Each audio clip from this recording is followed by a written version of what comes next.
नमस्कार मंडळी, काय मग कसे आहात सर्व? मजेत ना? आज आपण स्वादशास्त्र रेसिपी या यूट्यूब चॅनलवर एक आगळीवेगळी रेसिपी घेऊन आलो आहोत, जेणेकरून जे अशक्त मंडळी आहेत त्यांना खाल्ल्यानंतर ताकद येईल. भरपूर फायबरयुक्त, भरपूर प्रोटीनयुक्त आणि चवीलाही एकदम भन्नाट अशी दुधी भोपळ्याचा हलवा ही रेसिपी घेऊन आली आहे. दुधी भोपळा हा खूप औषधी आहे. मुलं भाजी खायचं म्हणलं की नको म्हणतात, मग तुम्ही अशा प्रकारे त्यांना करून घालू शकता. त्यामध्ये फायबरचं प्रमाण भरपूर आहे. दुधी भोपळा खाल्ल्याने ज्यांना उष्णतेचा त्रास आहे त्यांनी सकाळी दुधी भोपळ्याचा रस काढून त्यामध्ये सैंधव मीठ टाकून पिला तर शरीराला थंडावा मिळतो. अशा प्रकारे तुम्ही हलवा करून बघा. त्यासाठी आपण कोवळा हलवा भोपळा घेतला आहे, ज्यामध्ये बिया खूप कोवळ्या असतील. त्यासाठी आपण त्याचं वरचं साल काढणार आहोत. ते साल फेकून द्यायचं नाही. ते साल आहे ते मिक्सरमध्ये फिरवायचं, बारीक करायचं आणि केसाला लावतो तुम्ही मेहंदी लावता की नाही तसं लावायचं. अर्धा तास ठेवायचं आणि शॅम्पूने धुवायचे केस. सर्वप्रथम आपण भोपळा किसून घेतला आहे. किसल्यानंतर मला थोडंसं काम होतं, लगेच हलवा करायला वेळ नव्हता, म्हणून मग तो काळा पडू नये म्हणून मी दुधामध्ये ठेवला. नंतर जेव्हा मला वेळ मिळाला तेव्हा मी तसंच पॅन गॅसवर ठेवला. दूध आटेपर्यंत हलवून घेतला. त्यानंतर पूर्ण दूध आटल्यानंतर साखर टाकली. मी 1 वाटी साखर टाकली. तुम्हाला जर कमी गोड लागत असेल तर तुम्ही कमी घालू शकता. जर तुम्ही गूळ घातला तर अतिउत्तम, पण म्हटलं वेगळी चव म्हणून मी आज साखरेचा दुधी हलवा बनवला आहे. अशा प्रकारे हलवून घ्यायचं आहे. साखर टाकली की थोडंसं झाकण ठेवलं आहे आणि आपण शिफ्ट केलं आहे, म्हणजे पलीकडच्या गॅसवर भोपळा ठेवला आहे, अलीकडच्या गॅसवर आपण पॅनमध्ये तूप टाकलं आहे. आपण जे ड्रायफ्रूट्स आहे ते आपण थोडेसे तळून घेणार आहोत. आपण सुरुवातीला तूप टाकलं नाही, फक्त दुधामध्ये शिजवून घेतलं आहे आणि साखर टाकली आत्ता.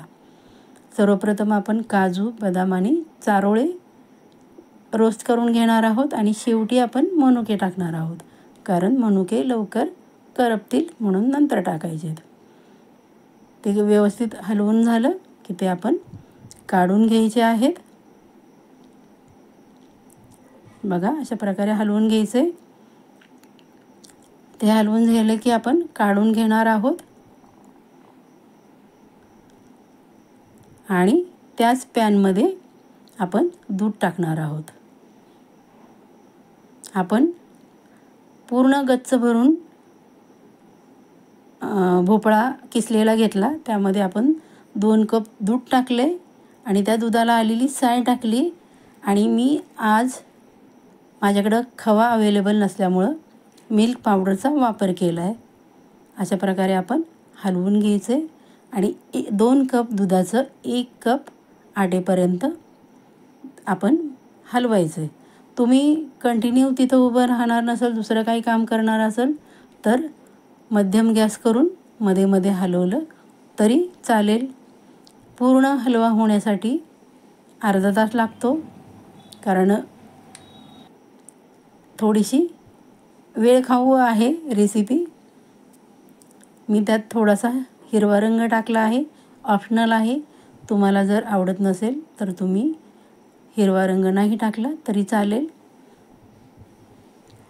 अशा प्रकारे हलवून घ्यायचं आहे. बघा आपण साखर टाकली त्यामुळं साखर वितळली आहे. मध्ये मध्ये आपण तिकडं दूध पण हलवून घेतो आहे. बघा घट्टसरपणा दुधाचा झाला आहे मिल्क पावडरमुळे. एवढी सुंदर चव लागते. अशा प्रकारे तुम्ही खरंच करून बघा. माझ्या चॅनलला तुम्ही अजूनही सबस्क्राईब केलं नसेल तर प्लीज माझ्या चॅनलला सबस्क्राईब करा, लाईक करा आणि शेअर करा. आणि नुसतं सबस्क्राईब करून नाही थांबायचं बरं का. जे शेजारी बेलचं बटन आहे ते पण दाबायचं, म्हणजे माझी जी नवीन रेसिपी आहे त्याचं तुम्हाला नोटिफिकेशन येईल आणि तुम्हाला रेसिपी लगेच बघायला मिळेल. बघा, साखर टाकलेली बऱ्यापैकी आटत आले. नंतर आपण जे दूध आटवलं होतं ते त्यामध्ये टाकणार आहोत आणि व्यवस्थित हलवून घेणार आहोत. तुम्ही मोठ्या गॅसवर इथं कंटिन्यू उभं राहून करू शकता. लवकर होईल अजून पण. बघा, घट्टसरपणा होत आला आहे. तुम्हाला जर लगेच तुम्ही संपवणार असाल तर थोडा ओलसरपणा ठेवला हलव्याला तरी चालेल. जर तुम्हाला 2-3 दिवस ठेवायचा असेल तर तुम्ही कोरडा करायचा आहे. शेवटी आपण काय टाकणार आहोत? वेलची पूड. कुठल्याही गोड पदार्थाला वेलची पूड, सुंठ पावडर जर आपण टाकणार असो तर ती शेवटी टाकायची, म्हणजे त्याचा स्वाद आहे तो टिकून राहतो.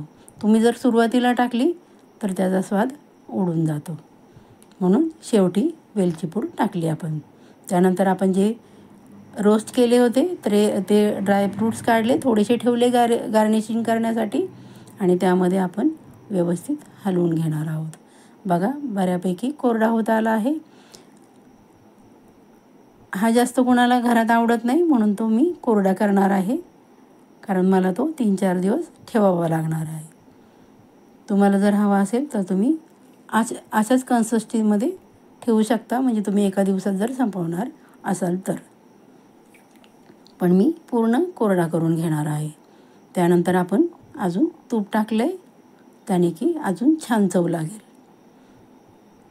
तुम्हाला जर जास्त तूप टाकायचं असेल तर तुम्ही टाकू शकता, पण मला एवढं बास वाटलं कारण आपण दुधाचा वापर जास्त केला आहे.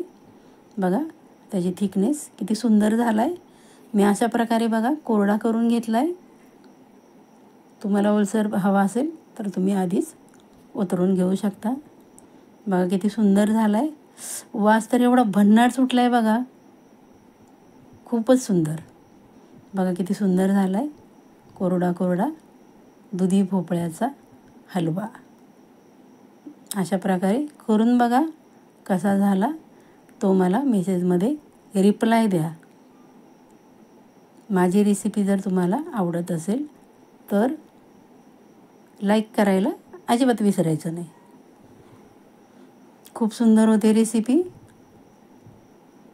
दुधी भोपळा जर मुलं खात नसतील तर तुम्ही हलवा बनवू शकता, थालीपीठ बनवू शकता किंवा परोठे बनवू शकता. त्यानिमित्ताने मुलं दुधी भोपळा खातील. कारण दुधी भोपळ्याची भाजी खायचं म्हटलं की सगळ्यांची नाकतोंड वाकडी होतात. पण अशा प्रकारे तुम्ही वेगवेगळे पदार्थ त्यांना खाऊ घालू शकता. बघा किती सुंदर झाला आहे दुधी भोपळ्याचा हलवा. माझी रेसिपी शेवटपर्यंत पाहिल्याबद्दल सर्वांचे मनापासून धन्यवाद.